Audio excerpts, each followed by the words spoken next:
My Lords, I rise very briefly, particularly to speak on Amendment 240, to which I would have had attached my name had I noticed it in time.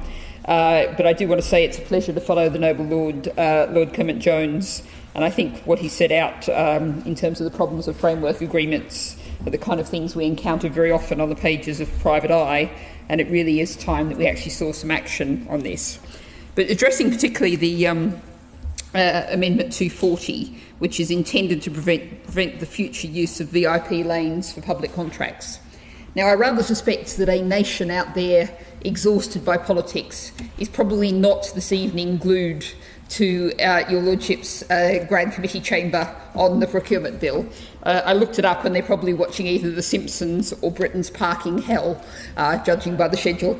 But I know from what I get in my mailbag, from what I see on social media, that this is a huge continuing concern among large numbers of members of the British public, the whole issue of what happened during COVID with VIP lanes. It was only last month that the government was forced to admit that 50 firms had been put into the priority lane for test and trace contracts worth billions. That included Mensa, a firm that was subsequently at the heart of more than 43,000 false negative results, a company that had only been incorporated in May 2020. And this was after the Good Law Project successfully challenged the government's VIP lane for personal protective equipment contracts.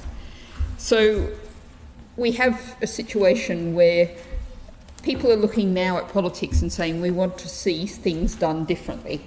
And this is a small, modest amendment that would set out a marker to achieve that. And I felt it really deserved some more attention inside this committee room and outside.